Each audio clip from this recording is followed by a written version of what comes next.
Señal de expresión.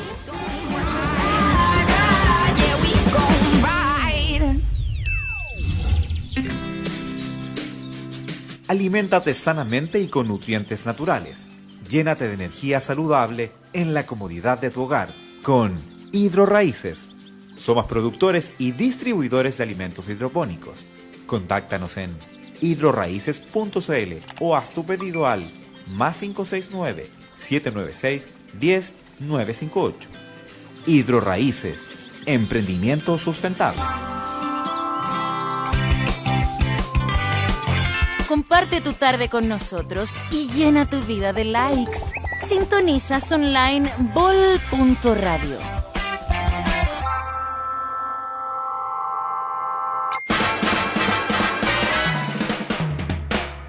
Es hora de dar la hora en bol.radio. Son las 16 horas. Es la hora en bol.radio.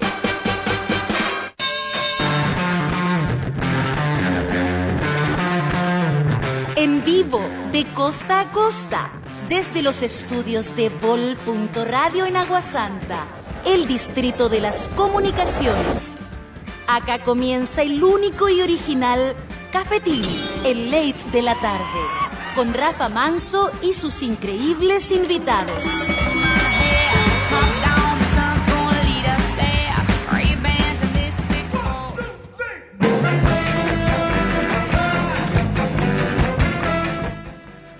Se viene pronto Artista Innato. Atentos. Chao, chao. Son como los villanos invitados. Los villanos invitados en Cafetín.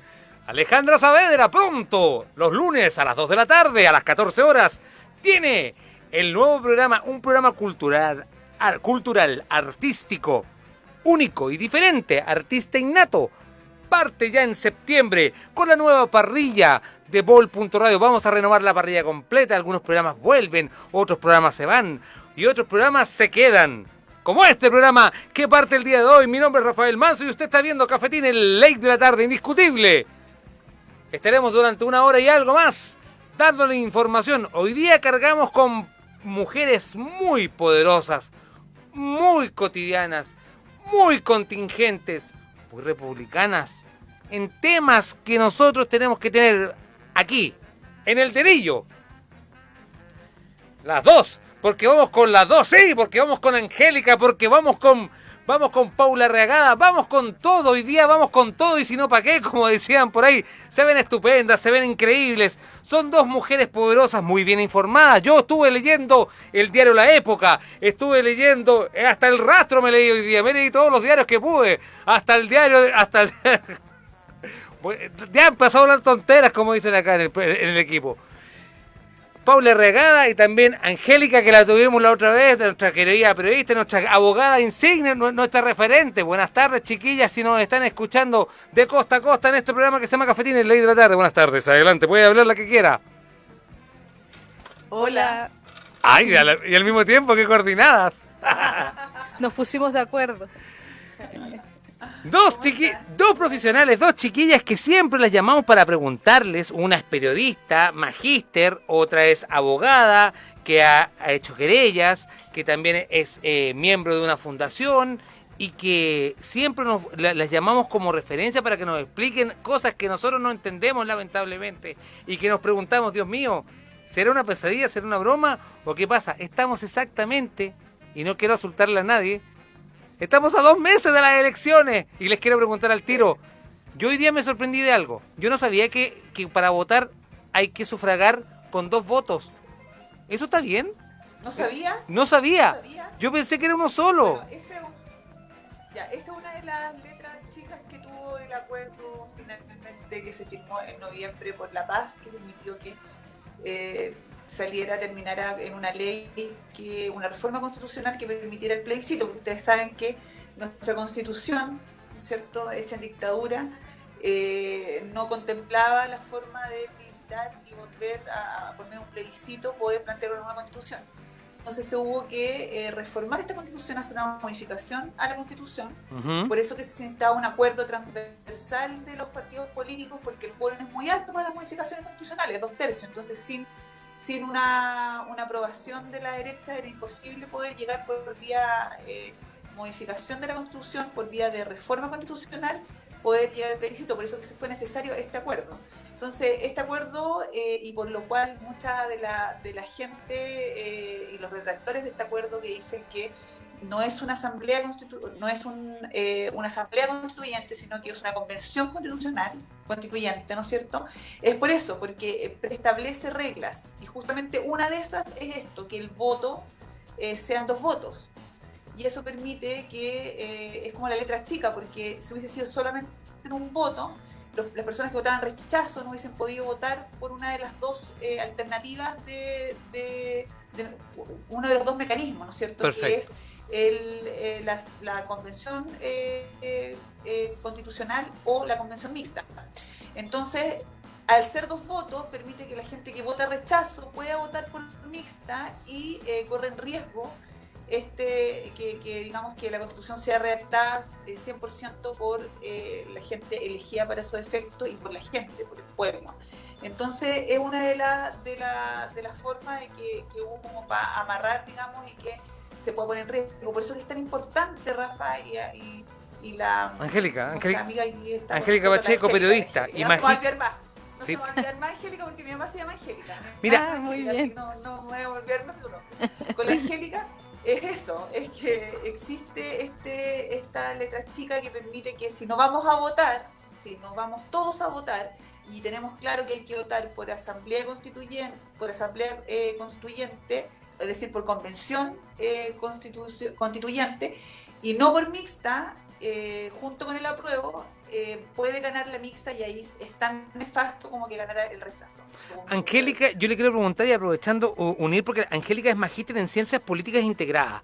Entonces, yo te lo pregunto, porque si bien muchas personas estamos muy pendientes, por ejemplo, al desconfinamiento, más que, por ejemplo, enterarnos de lo que nos acaba de explicar magistralmente la abogada Paula Arraegada, te pregunto yo, ¿dónde está la falencia, digamos, o si hay alguna forma, mecanismo que nosotros deberíamos, por así decirlo, exigirle o pedir o estar atentos en la parte comunicacional? Tú que eres, como bien digo, magíster en ciencias políticas, entonces de repente siento yo, siendo comunicador, entiendo que en el gobierno le veo una suerte de que, pongámonos positivo, que podría mejorar su comunicación. ¿Cómo lo podría hacer? ¿Cómo le recomendarías tú, Angélica, a todas las personas o exigirle a la entidad, al CERVEL incluso? ¿Qué se podría hacer para esto?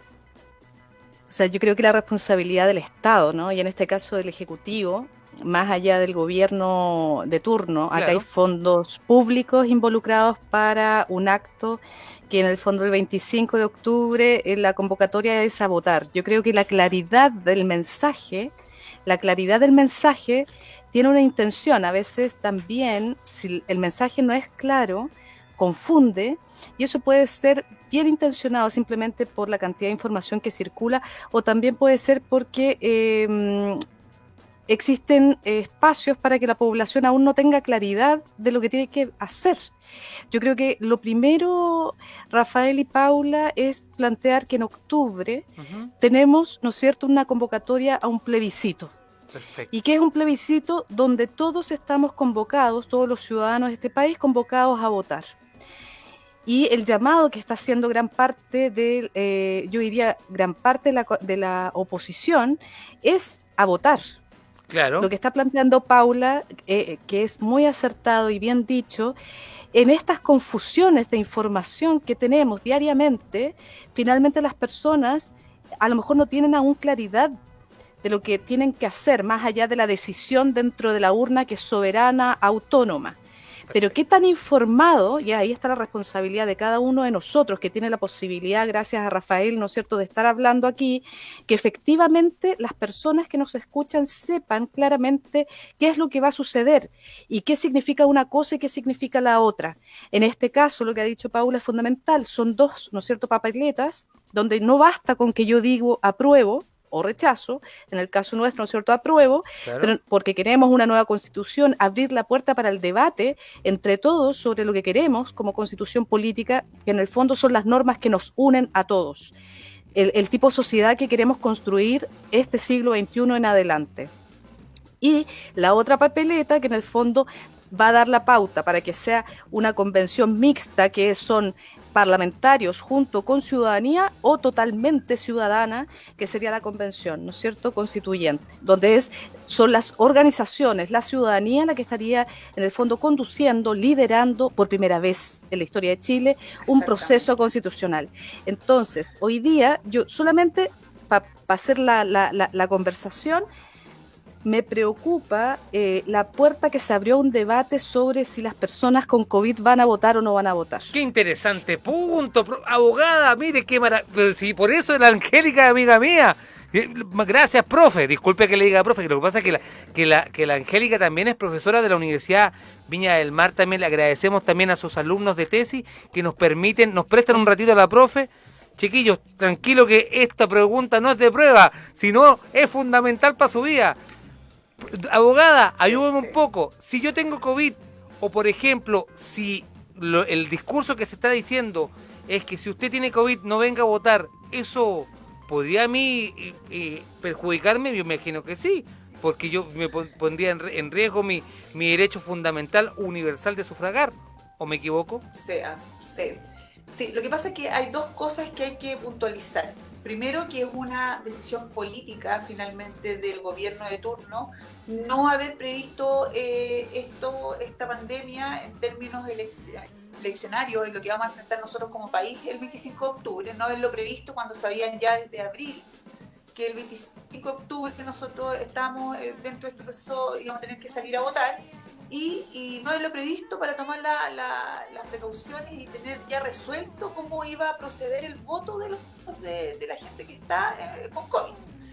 Entonces, eso es una decisión política, finalmente. Perfecto. Que el gobierno de Piñera una vez más hizo mal. O sea, si vamos a echarle más pelo a la sopa, ¿no es cierto? Aquí tenemos otro gran error y otra falta grave que el gobierno de Piñera ha cometido de no dar una solución y no tener ya resuelto cómo la gente con COVID va a votar. Si es que iba a ser a distancia, si iba a ser con un voto electrónico, si iba a ser con un voto de...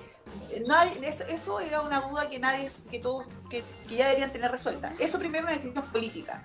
Y segundo, que es algo súper importante que tiene que ver con finalmente... A ver, espera un poquito. Oye, no se preocupe, que el teletrabajo nos afecta a todos. No, sí, Angélica, aprovechando, no se preocupe, y tomándome un segundo por un ejemplo, yo sé que es muy feo tomarse el ejemplo de un país que no es el nuestro, pero bueno, vamos a tomarnos porque también es un personaje tan funesto como el que tenemos, pero Donald Trump en estos momentos en Estados Unidos también está a puertas de una elección presidencial y el cual también están llamando a un famoso voto en pandemia por correo. Porque acá en Chile, les pregunto, no me estoy comparando a Estados Unidos, por Dios, no me gustaría ser Estados Unidos, primera cosa. Pero ¿por qué en Chile acá no puede funcionar? Y les pregunto a ambas dos que tienen todos estos conocimientos más del área política, ¿por qué en Chile no puede funcionar? Uno, el voto electrónico. Dos, el voto por correo, considerando que estamos en una pandemia, un estado sanitario de emergencia. De excepción. Claro. Mira... Aquí el CERVEL en realidad dio una respuesta súper tajante respecto al voto por correo, diciendo al tiro inmediatamente que no era factible. Sin embargo, Correos de Chile, que sería la institución llamada a efectuar este proceso eleccionario con la gente que está enferma de COVID, está calificado y está certificado internacionalmente tiene el mecanismo y tiene el implemento incluso con una certificación internacional para poder efectuar un voto vía correo, como ya se hace en bastantes lugares en el mundo. Entonces, eso era lo que uno hubiese esperado, que en condiciones de pandemia excepcionales que estamos, el gobierno hubiese previsto y hubiese podido habilitar este voto por correo para la gente que estuviese por pandemia. Pero claro, el gobierno se cerró a esa posibilidad en la primera entrada, digamos, o sea, dijo inmediatamente que no era factible. Entonces, la verdad que es una disyuntiva y es una interrogante que tiene el gobierno, una disyuntiva que tiene el gobierno y una interrogante que tenemos todos los ciudadanos de saber cómo va a solucionar esta parte el gobierno diligentemente. Y esperemos que así sea, porque imagínate que dejen de sufragar la gente que está enferma por COVID. Ahora el ministro le trató de bajar el perfil diciendo que, oye, ¿qué si siempre hay gente enferma y esta gente enferma o no va a votar o no, pero es distinto, gente enferma en un estado, ¿no es cierto?, sin excepción como el que estamos hoy día, que estamos frente a una pandemia mundial. Perfecto. Estaba hablando el día de hoy con la abogada Paula Arraegada, también con mi buena amiga, perdón, disculpe, no mi buena amiga, disculpe, profe, que usted es de tesis, mi profesora de tesis, Angélica Pacheco, muchas gracias. De verdad, no es que yo, para mí siempre un agrado hablar con ustedes. Angélica, hemos visto en este último semestre, por así decirlo, cambios en el gobierno, cambios en la estructura, cambios incluso en los personeros de gobierno comunicacionalmente hablando. Entonces, ese es el punto que te quiero también solicitar. Comunicacionalmente nos dimos cuenta que pasamos del yin al yang. Con un ejemplo te lo voy a hacer. El ministro de Salud era un señor muy enojado y que te retaba mucho, era como un papá enojado. Y ahora tenemos un dulce abuelo, guardando las proporciones, porque cuando es un caramelo, cuando haces una pregunta en la conferencia de prensa de las 11 de la mañana, dan ganas de ir a abrazarlo. Es de verdad un placer hablar con un ministro que te trata por tu nombre y que uno puede hablar. ¿Qué pasó acá? ¿Por qué hay tantas diferencias comunicacionales? Te lo pregunto a ti en este punto, porque el gobierno tiene una suerte de yin y yang. Para algunas cosas es muy prudente, para otras cosas es sumamente imprudente. Entonces, ¿qué pasa? ¿Cuál hoy día es la lectura que tenemos de esta entidad que nos manda a todos, que es el gobierno de Chile? Bueno, en ese sentido, ambos tienen tipos de liderazgo público distintos. Ya. Y los tonos, esto es bien interesante desde el punto de vista de la comunicación eficaz, desde el punto de vista que el 38% de nuestra comunicación está dado por el tono de voz, no lo que estamos diciendo. Miren, escuchen y vean bien los que no están, sobre todo nuestros auditores, ¿no es cierto?, los seguidores del programa. Por favor. El 38% es cómo lo digo, no lo que digo. Entonces, con más trabajo hay que sintetizar lo que voy a decir. Porque a veces yo puedo encantarme con, ¿no es cierto?, cantos de sirenas, ¿no? Justamente porque me lo están diciendo en bonito, pero lo que me están diciendo es algo que me afecta. Entonces hay que hacer esa distinción entre el contenido y el tono. Efectivamente, el ministro de Salud actual tiene un tono mucho más dialogante, que era lo que quería entregar de alguna manera y como señal se cumple.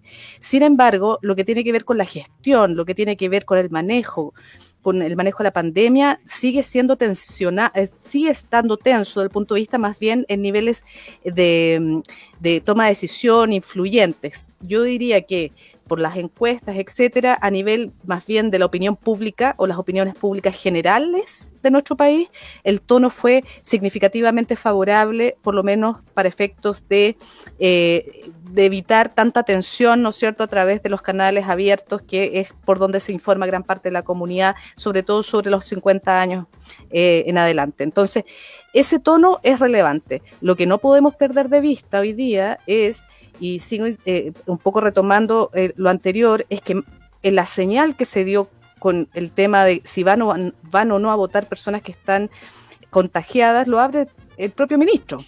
El ministro Páez a través de Salud, sin una respuesta, como dice Paula, efectivamente, que en rigor no le corresponde necesariamente a Salud, sino que hubo 6 meses para tomar las decisiones desde el punto de vista de la gestión, porque la gestión pública, el Ejecutivo lo que tiene que hacer es gestión pública, tomar decisiones, diseñar políticas, aplicar políticas, modificar políticas.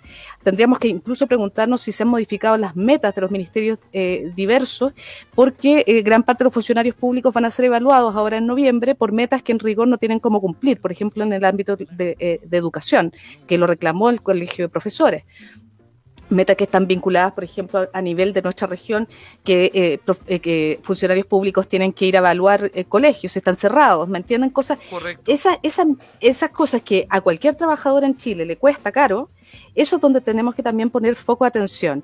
No nos enredemos con el debate desde el punto de vista de la provocación que nos colocan en la mesa, si van o no a votar a aquellos que están enfermos, porque no lo sabemos, incluso hay personas que no saben, que son asintomáticas. El punto es tomar las precauciones de ir a votar seguros, pero ir a votar.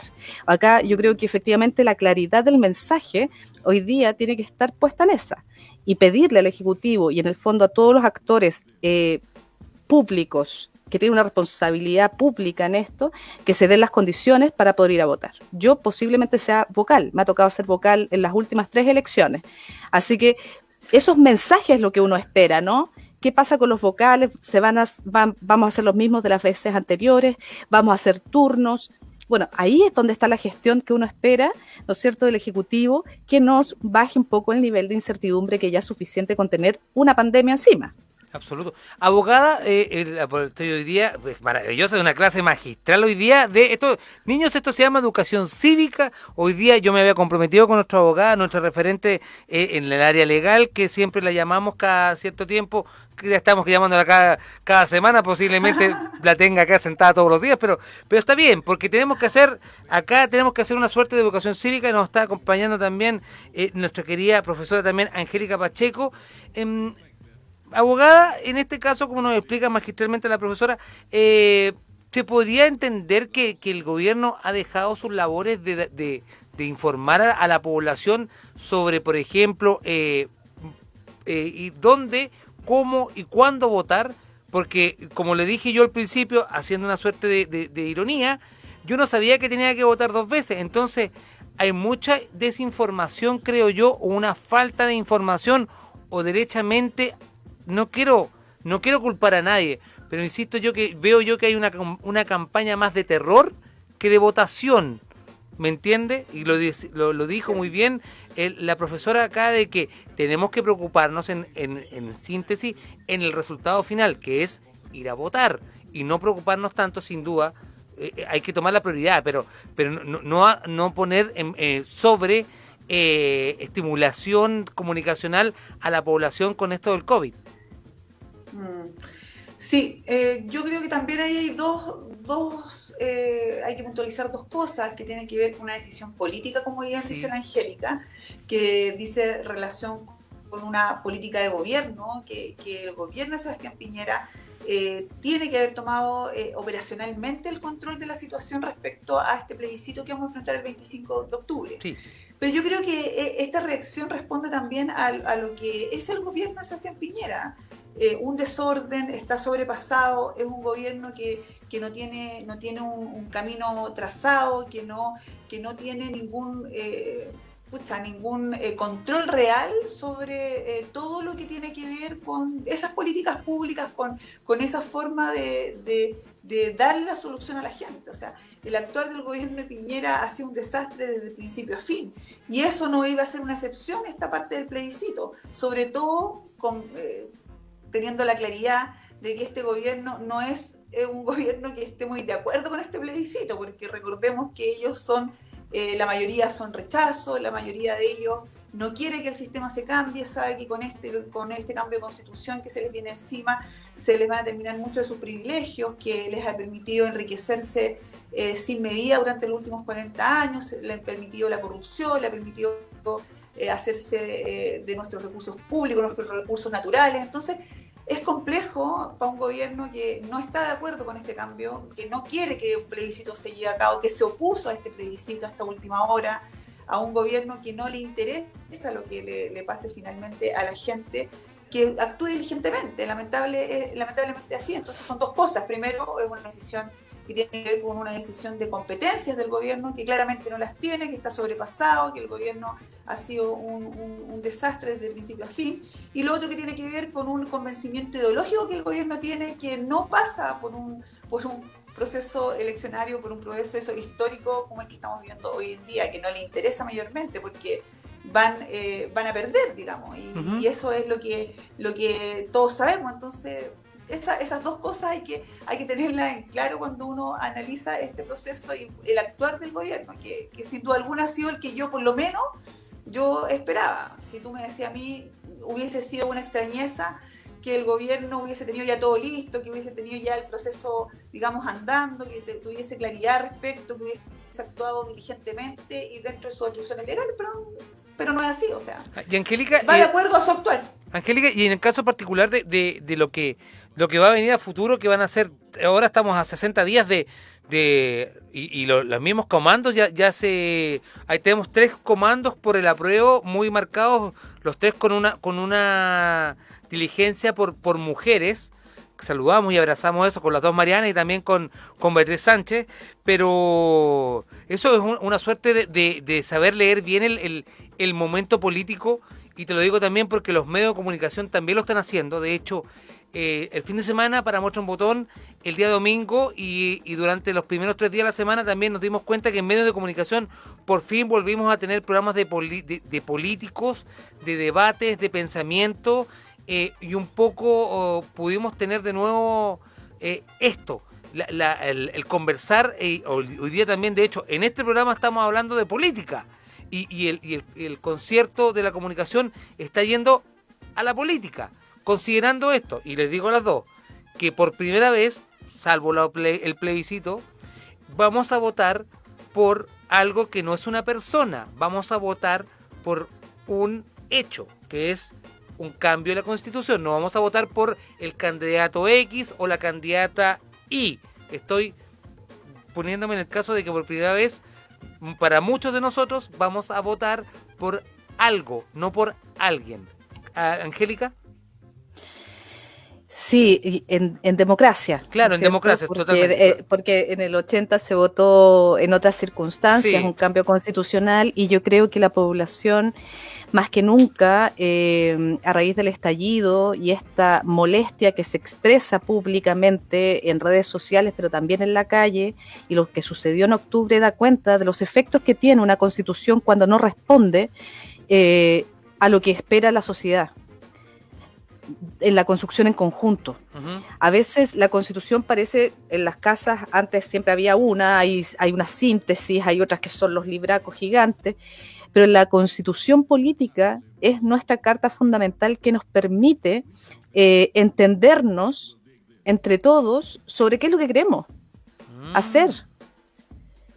Acordamos normas comunes, es como la casa.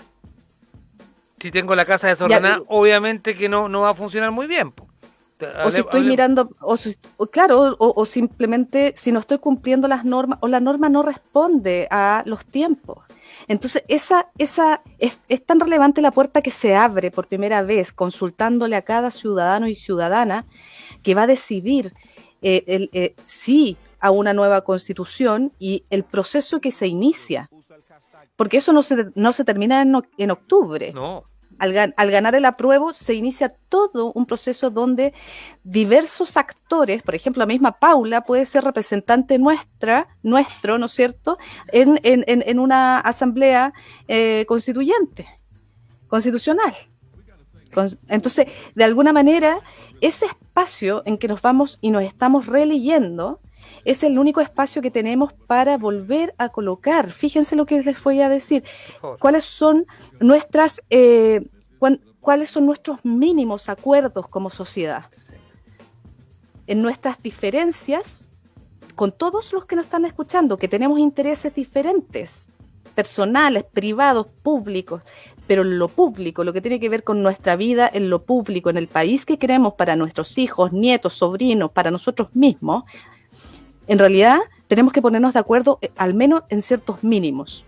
Adela Cortina, una filósofa, habla de la ética social.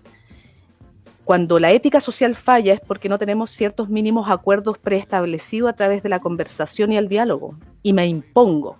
Por supuesto. Y perdemos la democracia, y perdemos la posibilidad de convivencia, o me impongo a través de populismos. Entonces, quizás ahí, Paula, porque yo los tengo que dejar ahora, tengo que lo tengo claro, volver sí, yo le había avisado, sí. Paula, ha sido un gusto conocerte, pero creo que es súper importante contar un poco esta Constitución, hacerla tangible desde el agua, ¿no es cierto? Todo lo que se ha puesto en disputa, ¿no es cierto?, hasta la AFP.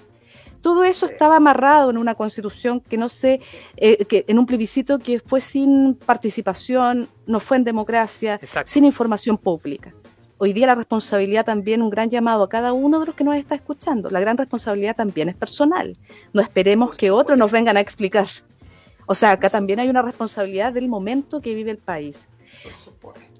Rafael, Paula, les mando un abrazo gigante. Muchas gracias. A usted, profe, muchas gracias. Son exactamente las 4:28 para los alumnos. La profe tiene que entrar a las 4:30 exacto. Nos vamos a hacer la pausa del programa, nos vamos a quedar con Paula Regada, nuestra, con todo respeto, Paula, no lo tome mal, nuestra abogada referente, que aquí siempre nos viene un poco a poner el paño frío o a tener la paciencia para que nosotros podamos explicarle bien a la ciudadanía lo que viene. Vamos a hablar de temas, por ejemplo, que Paula nos ha ayudado siempre. Uno es el subsidio de arriendo, que quedó también en duda.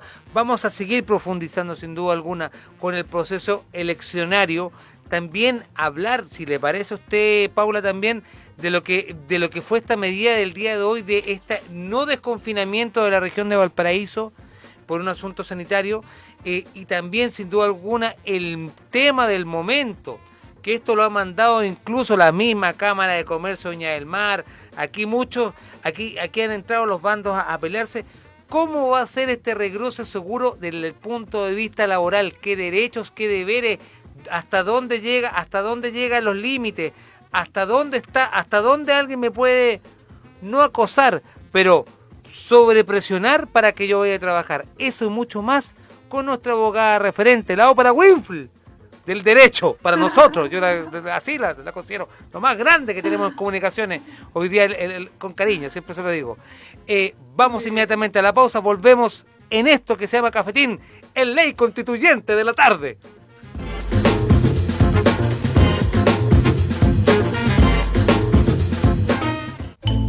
Amigo, falta poquito para que termine el teletrabajo, tranquilo.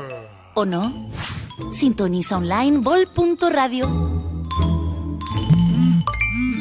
Pasta Vecchio, el placer de la buena mesa a la puerta de tu casa. Síguenos en redes sociales y pide tu delivery en @pastasvecchio. Pasta Vecchio, el placer de la buena mesa a la puerta de tu casa. Protege a tus trabajadores y tus clientes con Yeti Servicios Ambientales. Realizamos sanitización, control de plagas y fumigación. Agenda tu visita en yeti.cl. Yeti Servicios Ambientales. Llénate de energía saludable en la comodidad de tu hogar con Hidroraíces. Somos productores y distribuidores de alimentos hidropónicos. Contáctanos en hidroraíces.cl. Hidroraíces, emprendimiento sustentable.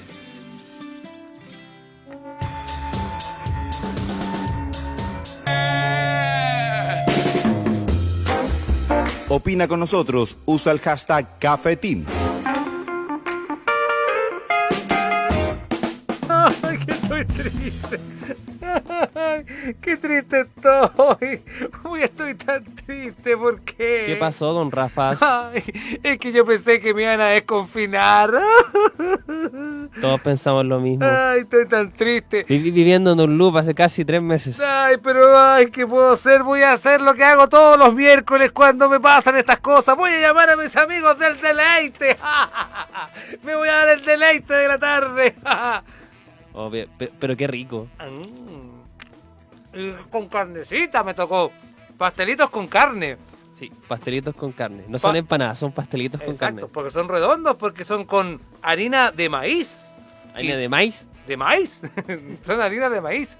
Son deliciosos, es comida internacional que tú lo puedes hacer en el deleite_cl. Incluso puedes ir a Bonescroder, puedes tocar la bocina, pedirlo en el deleite_cl y te lo entregan en el auto. Así de rápido. Sí, Paula Regada, mírelo, mira qué rico, mira qué rico, mira qué rico. Si usted estuviera acá, yo le convidaría, pero no le puedo convidar a nadie, me lo tengo que comer solito. Lamentablemente, el desconfinamiento tiene esto, no tiene guatones, pero los tiene felices gracias al deleite. Ya saben, el deleite_cl. Qué rico. Oye, puro sacando pica tú, que soy mala onda. Bueno, algo positivo que tenga el confinamiento, digo yo. Sí, pues, yo no se lo he comido todo. Oiga, disculpe que le haga una pregunta. Usted sabe que ya es de la casa, usted de acá. Pero, ¿qué ha sido lo peor que le ha pasado a usted en el desconfinamiento? O sea, en el confinamiento, perdón. En el confinamiento, no en el desconfinamiento. Eso, po. Engordar, comer, engordar, comer. Oh, no. A mí me tiene preocupado después. Va a ser terrible. A mí me tiene preocupado el después. Obvio. Cuando nos empecemos a encontrar. Claro. Y no nos reconozcamos. Perdón, yo te vi una película. Yo te vi a ti en una película, Wall-E, se llamaba Wall-E esa película, los guatones de Wall, estamos como los guatones de Wall. Oh, tremendo, tremendo. Pero no somos nosotros nomás. Todo el mundo ha optado por comer. Es que el encierro, no hacer nada, no puedes salir. Yo creo que también es un poco de ansiedad. Que uno Sí, la ansiedad, la presión. Que lo único que entretenido así como en tiempo real de hacer es comer cosas ricas. Entonces, oiga, eso influye, yo creo, uno la ve a usted siempre en los paneles de conversación, en otras cuentas, que incluso donde el caballero que dice, compártemela, compártemela, compártemela, por favor, compártemela, somos. Sí, no, saludo a José Miguel La Torre. Es una broma.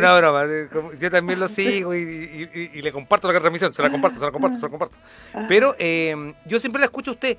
Pero, ¿y qué aprendió usted a hacer con el confinamiento?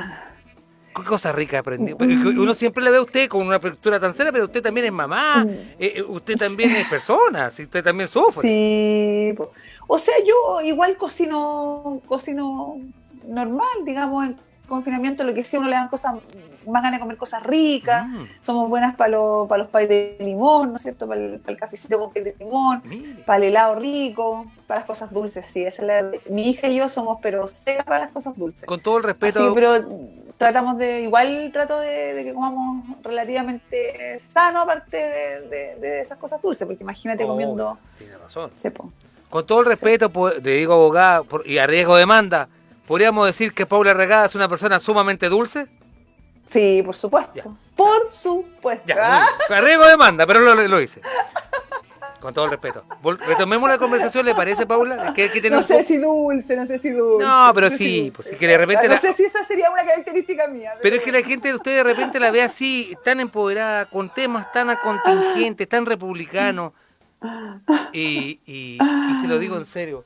Yo de repente me sorprendo un poquito de que nosotros somos chilenos, que somos personas que de repente desconocemos de nuestros derechos y deberes, y lo digo así, porque claro, se habla del desconfinamiento, que usted me lo corrigió, que todavía estamos en confinamiento, pero ya se lanzó un plan paso a paso para el retorno a trabajar, y del cual lo siento más como una imposición, porque se habla mucho de, usted debe ir, por ejemplo, voy a tomarme con mascarilla, con una suerte de espacio de distanciamiento social, con una especie de higienización cada cierto tiempo, vale decir lavado de manos cada cierto tiempo, y en espacio, y una reunificación del espacio laboral. Por ejemplo, si yo trabajaba en un escritorio o en un call center, ahora tengo que estar a una distancia de 1 metro de mi compañero y una suerte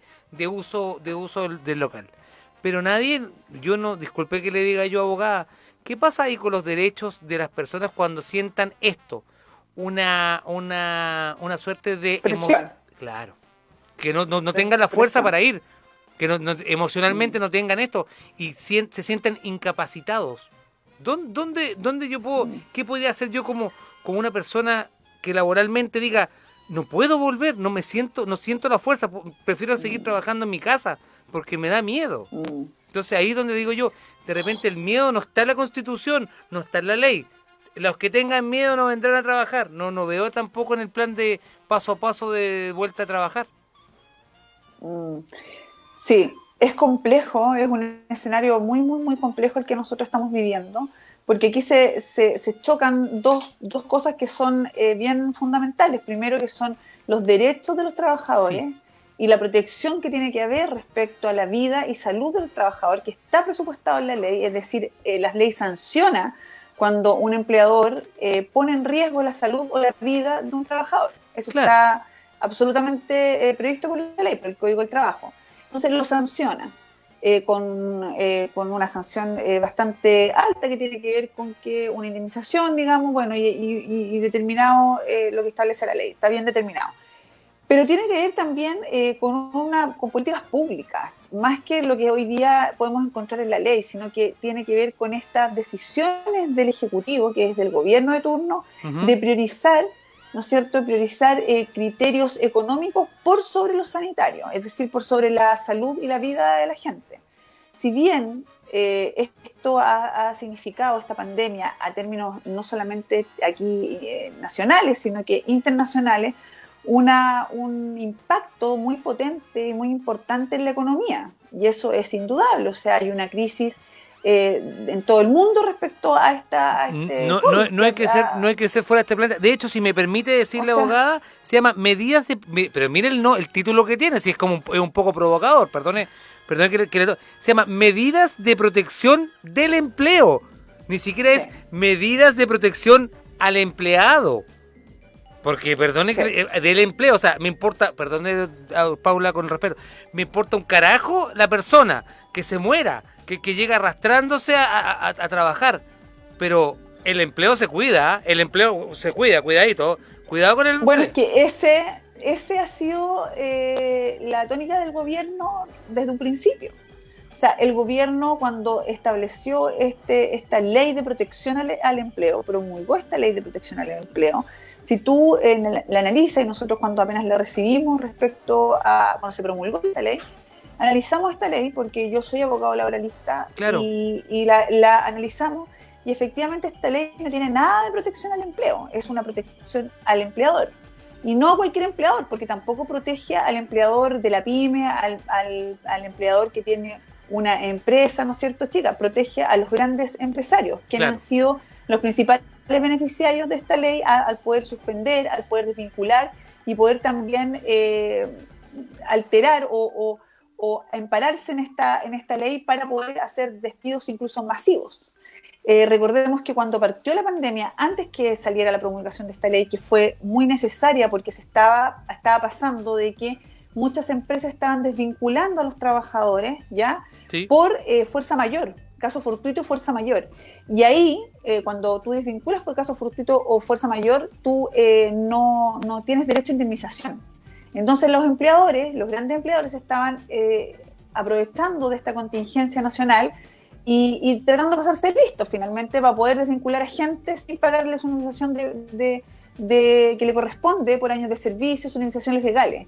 Entonces, es tan importante tener un gobierno diligente, especialmente cuando tú te vas a materias laborales, porque aquí es donde se ve la incompetencia en carne viva, digamos.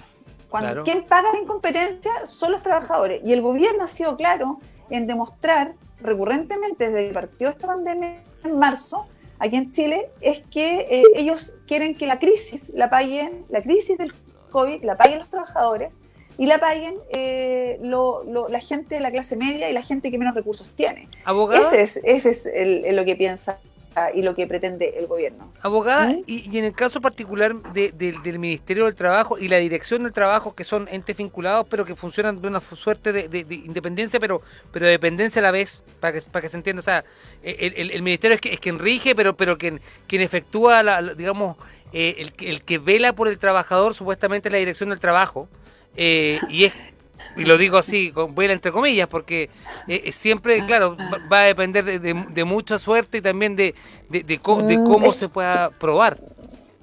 Es que eso también yo creo que es una falta de precisión decir de que la Inspección del Trabajo es la encargada de proteger al trabajador, porque la Inspección del Trabajo es un ente que actúa como mediador entre el empleador y el trabajador. También como fiscalizador, pero es una fiscalización que a los grandes empresarios y a los grandes grupos económicos de Chile no le va ni le viene. Exacto. Porque es una fiscalización que no tiene, igual que el CERNAC, es una entidad que no tiene dientes. Entonces, que le aplique una multa a un pyme, claro, al pyme le duele, pero la misma multa aplicada no sé, a Luxi, a Mate, a los grandes retail, créeme que es nada para ellos. Entonces la Inspección del Trabajo no cumple un rol porque también responde, y aquí volvemos a la Constitución, responde a un sistema de Estado, a un sistema que tiene que ver con este sistema neoliberal, que es que los entes o los organismos encargados para proteger, llamados estatales, que son estatales, ¿no es cierto?, llamados a la protección de los ciudadanos, son muy débiles. Y son muy débiles porque el neoliberalismo parte de la primicia de que los mercados se regulan solo, que el empresariado tiene el poder absoluto, hay un Estado subsidiario donde le entrega a los particulares que hagan y hagan negocio con nuestros derechos. Entonces, todo viene desde ese concepto neoliberal donde no existe finalmente una protección real de parte del Estado a la gente, a los ciudadanos, a los trabajadores. Y esto lo vemos en todo orden de cosas, o sea, así como lo estamos hablando en el ámbito laboral, de los trabajadores, sí. En el ámbito laboral, vámonos al ámbito del consumidor y pasa exactamente lo mismo. El CERNAC, como te digo, es una entidad que no tiene dientes, por lo tanto, hoy en día nos vemos enfrentados, lo que está pasando ahora con el COVID, a miles, mira lo que digo, miles, y yo me atrevería a decir millones de reclamos al retail, que no han dado cumplimiento en la entrega de las compras, que no dan cumplimiento a la anulación de compras y un montón de incumplimientos, y que el CERNAC no puede hacer nada. Vámonos ahora a las pensiones. La Superintendencia de Pensiones, ¿no es cierto?, se vio enfrentada ahora a que las AFP, por ejemplo, empezaron a atrasarse los pagos, claro. Comenzaron a no pagar el 10%, ya hay mucha gente que tiene el retiro efectuado de sus fondos de pensiones, o sea, le hicieron el retiro de los 10%, pero que no lo ve reflejado, no está constituido, pero claro. no le ha llegado, Claro. no le ha llegado. ¿Y qué ha hecho la Superintendencia de Pensiones? Hasta ahora no ha tomado ninguna medida que sea efectiva y que sea en protección eficaz a los afiliados. ¿Y por qué esto? Y si tú Por favor, te vuelvo a repetir, o sea, nos vamos a cualquier entidad, a lo laboral, sí. a cualquier entidad y pasa lo son mismo. Y es porque entes sin todo dientes. responde, claro, porque todo responde a la misma lógica, a esta lógica de un sistema neoliberal donde los grandes empresarios, los grupos económicos, la gente que tiene el poder económico, tiene el poder absoluto.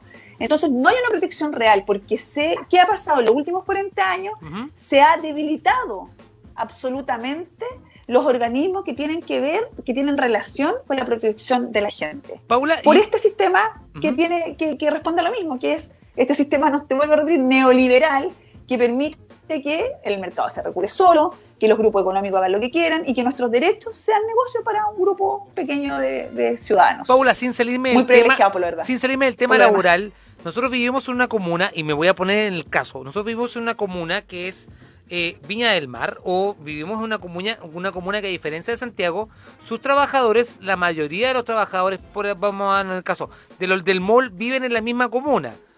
Puede ser el caso que, por ejemplo, la comuna, ¿me cachai?, que vivan en Valparaíso o vivan en Quilpué. O sea, no va a pasar el caso de como pasó en Providencia, que sus trabajadores vivían en otras comunas y tenían, digamos, la posibilidad de no ir a trabajar porque estaba regulado por esto, porque estaba estipulado de que no podían viajar de comuna.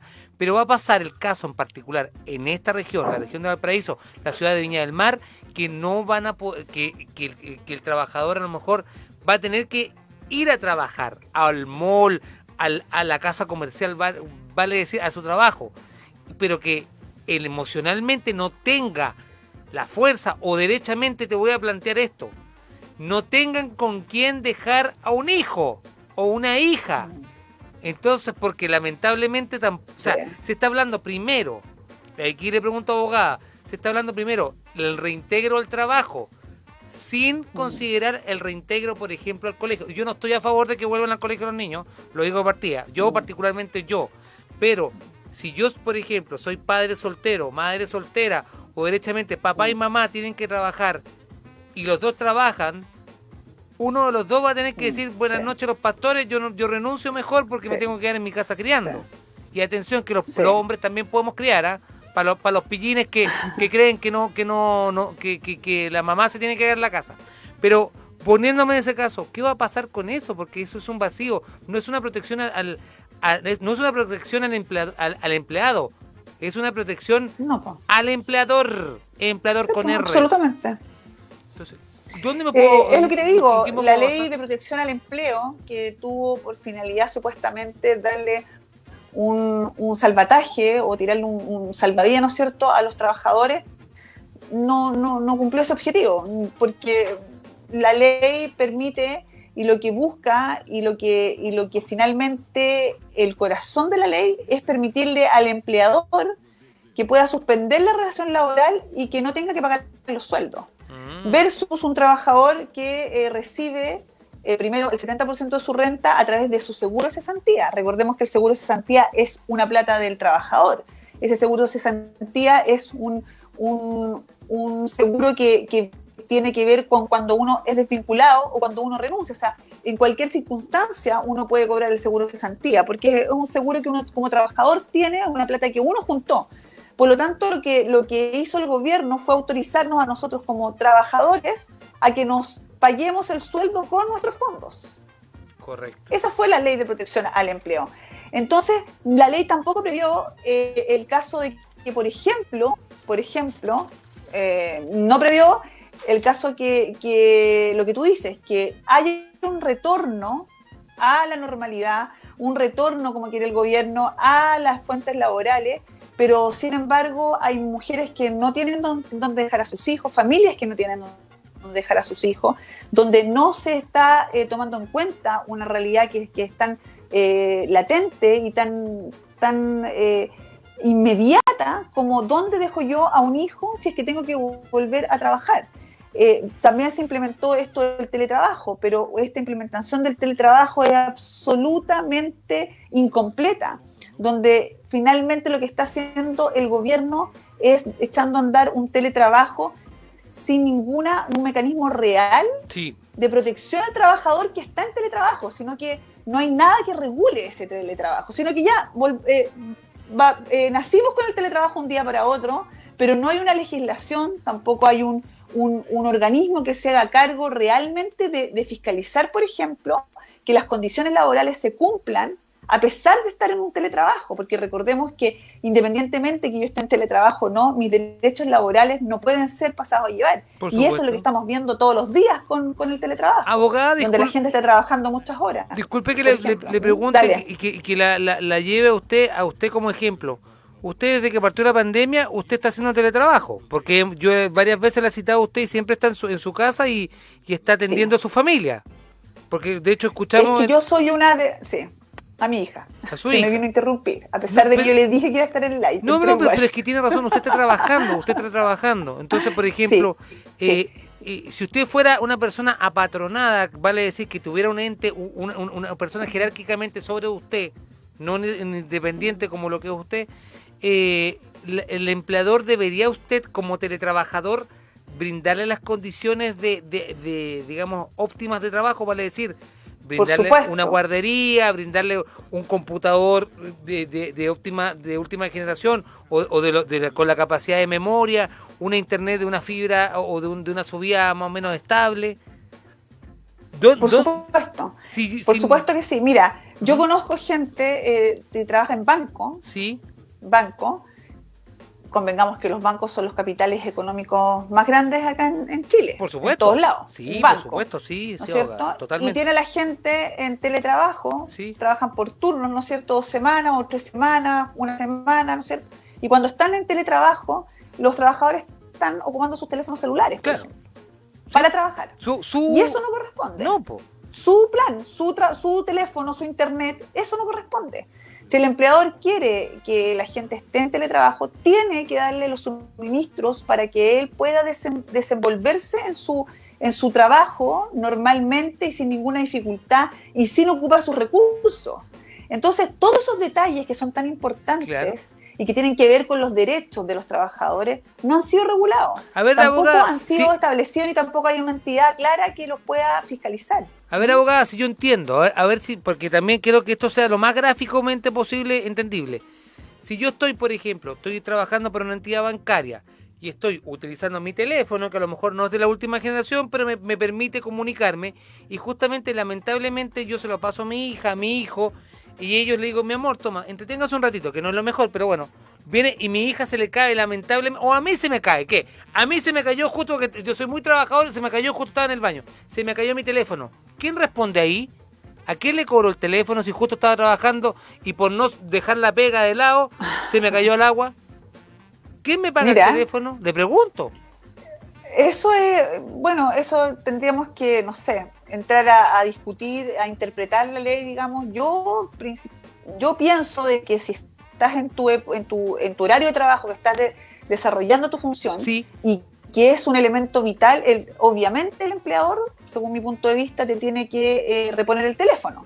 Además que si tú estás trabajando a través del teléfono, a través de los medios de comunicación, ¿no es cierto?, que están disponibles para poder trabajar, el empleador tiene que hacerse cargo de esos costos. Ahora, si tú, ¿me entendés? Entonces, todo eso, ese detalle tan importante, no está regulado. Entonces se deja al arbitrio de un empleador que, como te digo, en el caso que yo conozco de bancos, que son capitales millonarios, que tienen muchos recursos, aún así no le entregan celulares a los trabajadores. Entonces, ¿qué podemos pedirle o exigir a un pyme que con suerte le alcanza para hacer sueldo el dueño de la pyme, pagar los sueldos y pagar los arriendos y pagar los costos? Claro. Que entregue un celular. Ahí tú te das cuenta que existe una desigualdad gigantesca. Totalmente. Y eso también responde al sistema, responde también a lo mismo que hemos estado hablando, a este sistema neoliberal que se basa y se alimenta de la desigualdad, donde esta desigualdad permea todos los rincones de nuestra sociedad. Y tiene que ver finalmente con eso, con que nos damos cuenta que las condiciones de nosotros, los trabajadores, de nosotros los ciudadanos, de nosotros la gente que menos recursos tiene, que la clase media, todos los que estamos dentro de esta sociedad, nos vemos perjudicados, pero brutalmente con este sistema. ¿A quién le favorece este sistema? No es precisamente a nosotros, le favorece a un grupo muy pequeño de la sociedad, sí, que se ve que ha venido, digamos, haciéndose millonario en este sistema, que maltrata a los trabajadores y maltrata a la clase media y maltrata a los que menos recursos tienen. Paula, para cerrar el tema laboral, para que se entienda, entonces, si yo, por ejemplo, me siento vulnerado o derechamente yo digo, siento que esto es injusto, de que utilicen mis recursos, mi teléfono, mi computador, que a lo mejor el computador de mi casa lo utiliza también mi hija o mi hijo para estudiar, que es lógico, porque nadie en la casa tiene 4 computadores a disposición, porque uno por lo general tiene un computador en casa o un celular. Si yo me siento vulnerado en ese sentido, digo, ¿sabes qué? Esto le corresponde que mi empleador me lo dé. ¿Dónde yo debería dirigirme, poner mi reclamo? ¿Cómo hacerlo? ¿Dónde deberías dirigirte? Por favor. Dirigirte a la Inspección del Trabajo. Ya. A la Inspección del Trabajo, donde tú puedes hacer este tipo de reclamos. Ya. Pero también, ¿quién va a dirigirse en estos tiempos a la Inspección del Trabajo corriendo el riesgo de que el empleador pueda tomar alguna represalia contra el trabajador? La mayoría de las demandas laborales contra los empleadores se dan en el contexto luego de la desvinculación. No cuando tú estás dentro de la dependencia, dentro de la dependencia laboral. Porque claramente nadie quiere poner en riesgo el trabajo, sobre todo en los tiempos que corren, donde está siendo muy difícil encontrar trabajo.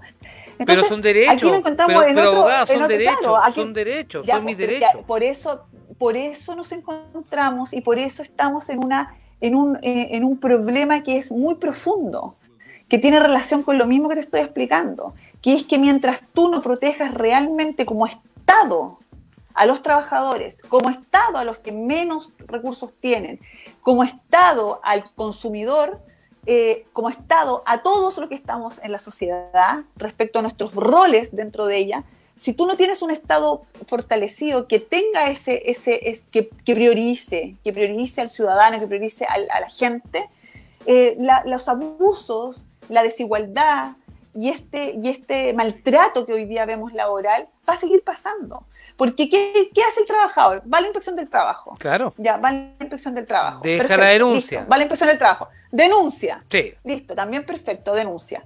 Le llega la notificación al empleador y el empleador lo desvincula. Claro, y el abogado, incluso mandan al abogado a la empresa y dicen, no, sácate este weón porque es conflictivo. Así se dice. Claro, ya, por supuesto. Claro. Lo desvincula. El trabajador reclama, va a un abogado laboral, ¿no es cierto? Como yo, como todos los abogados laborales, y uno demanda a la empresa por esta desvinculación y exige que una indemnización, porque la ley solamente ¿qué hace cuando las desvinculaciones no proceden? Es decir, cuando a ti te desvincularon por represalia, el código efectivamente establece una sanción al empleador, una sanción que es importante en términos de dinero en relación a la indemnización que uno tenía que recibir. Pero igual queda sin trabajo.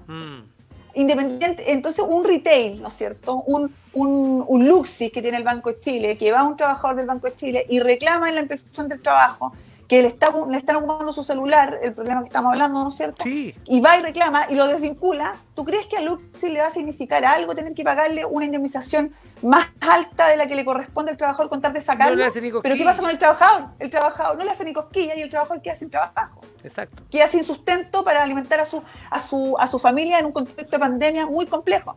Entonces, se permite que estos abusos sigan perpetuándose y sigas normalizándose. Perdone, abogada, yo no soy abogado, me hubiera encantado tener la inteligencia que tiene usted, pero quiere decir que eso se perpetúa, o sea, quiere decir que la ilegalidad es perpetuada.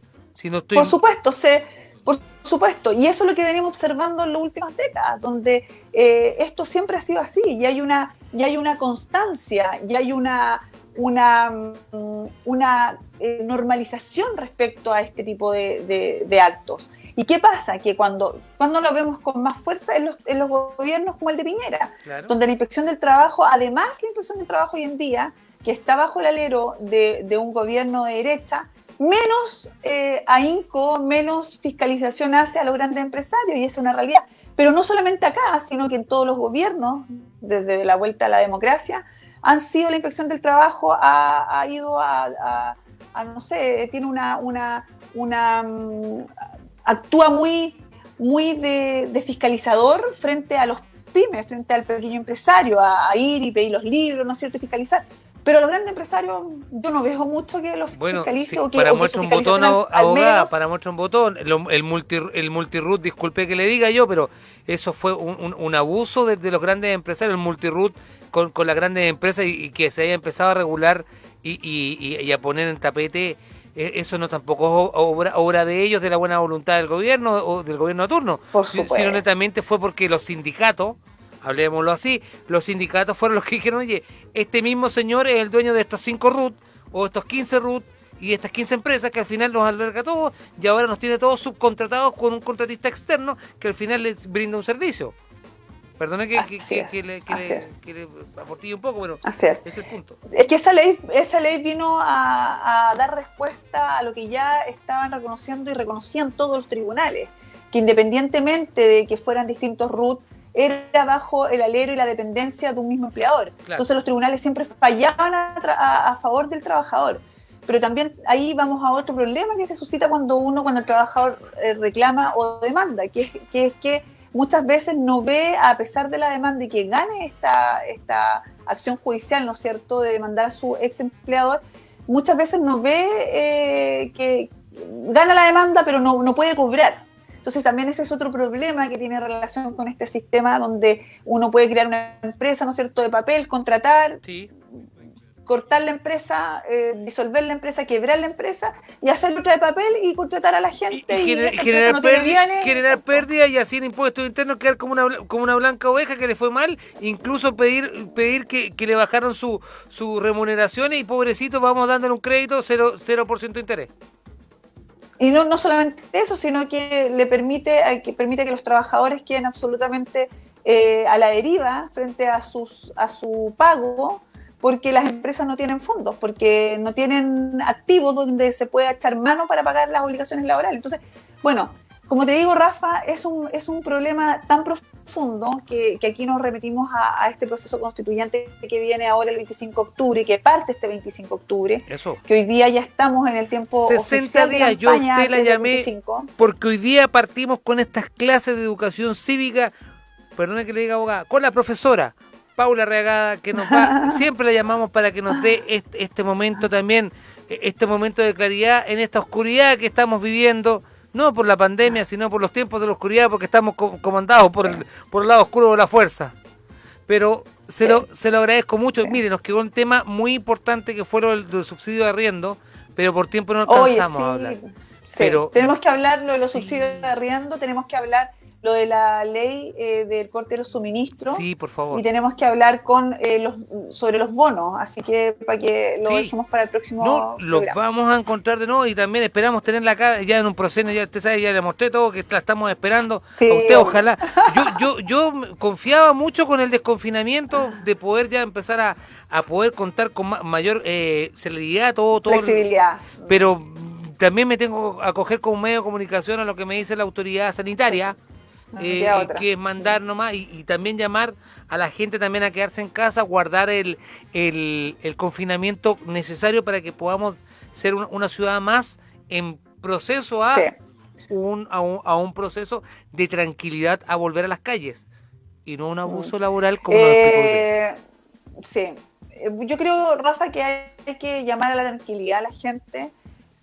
Hay que tener claridad también de que mientras no haya una vacuna no vamos a volver a la normalidad, claro, como antes, como la conseguíamos antes, ¿cierto? Sí. Mientras no haya una vacuna eso no va a pasar.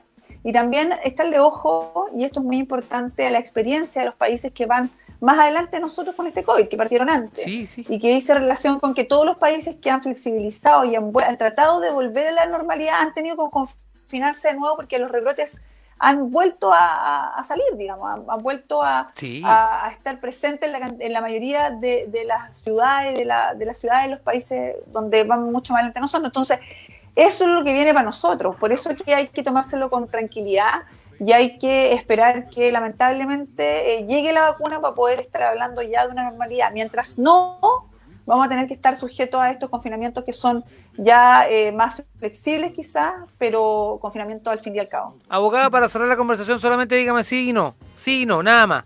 Pero usted es Viña Marina, usted es un ícono local, una persona, un referente. Los quiero invitar también en @Cabildo Viña para que también sigan escuchando. Y sí, atención con eso. Paula, usted es un referente local y una persona viñamarina orgullosa. ¿Sí o no se debería hacer el Festival de Viña? ¿Sí o no? Yo sé que la pongo en aprieto. ¿Sí o no? Mira, es que no te La alcaldesa ¿sí o no? pone en tela de juicio a Televisión Nacional y a Canal 13. La Municipalidad de Olmué ya está declarando desierto su Festival del Guaso. Incluso están pensando en transmitirlo por streaming. Le pregunto a usted como viñamarina, ¿sí o no? Mira, con público no se puede hacer el festival. Y sin público merma el fin del festival en sus arcas. Entonces ya no tendría sentido hacer un festival sin público porque no se podría traer los artistas. Es muy complejo, yo creo que no. Si tú me preguntas así como sí o no, yo creo que no. Perfecto. Oye, pero Rafa, antes de irnos, por favor, te quiero hacer un adelanto, que este viernes se viene una noticia muy importante que va a salir en toda la prensa y que por supuesto tú vas a estar invitado al lanzamiento. Vamos a estar ahí. No te puedo adelantar más porque tengo prohibido. No, tranquilo, corresponde, está bien, sí, está bien. Sí. Pero es muy importante porque que estén atentos porque vamos a lanzar un movimiento muy importante que tiene relación con el apruebo y que va a ser uno de los referentes nacionales con una red muy, muy importante para que se sumen y para que estén atentos porque vamos a estar ahí en todo el territorio con este nuevo proceso constituyente en un grupo muy, muy, muy interesante que se armó y que tiene que ver con todo el territorio nacional. Así que ahí te voy a mantener informado. Abogada, ¿y a qué hora va a ser el viernes para saber? ¿A qué hora va a ser eso, abogada? Por favor. El viernes, yo te lo voy a mandar porque estamos contactando a todas. Yo no soy la encargada de la prensa, pero a ti te lo voy a mandar personalmente la invitación para que tú te hagas parte de este lanzamiento que va a ser el día viernes. Yo pongo a disposición los micrófonos de la Vol Radio en Cafetín de 4 a 5. Si usted quiere hacer un contacto ya, lo hacemos, por favor. Porque yo sé que perfecto, te tengo que considerar absolutamente. Y lo podemos hacer un contacto en vivo e indirecto. Ya, porque corresponde, es un acto ciudadano republicano. Lo que está promoviendo usted, yo también, pero no quiero adelantar más. Es un acto ciudadano republicano. Estamos llamando a esto a ser civiles republicanos en la tranquilidad. Así es. Abogada, muchas gracias. Disculpe que me haya pasado un poco más, pero el tema corresponde. Muchas gracias, como siempre, la gracias Paula Aragá, nuestra abogada, nuestra referente, nuestra amiga, que siempre nos enseña con la tranquilidad y la paciencia a esto, a ser ciudadanos ilustrados en un mundo que estamos esperando que sea mejor. Muchas gracias, Paula. Por mi parte será hasta el próximo viernes. Mi nombre fue Rafael Manso, los controles técnicos estuvo el ingeniero de sonido Cristóbal Chávez Mosler. Muchas gracias a todos ustedes por su amable sintonía. Chao.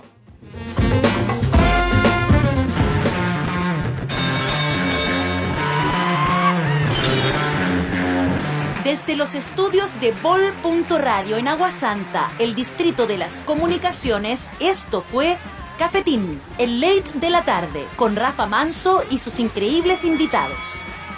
Si te gustó este programa, dale like y compártelo a través de nuestro sitio web vol.radio. Señal de expresión.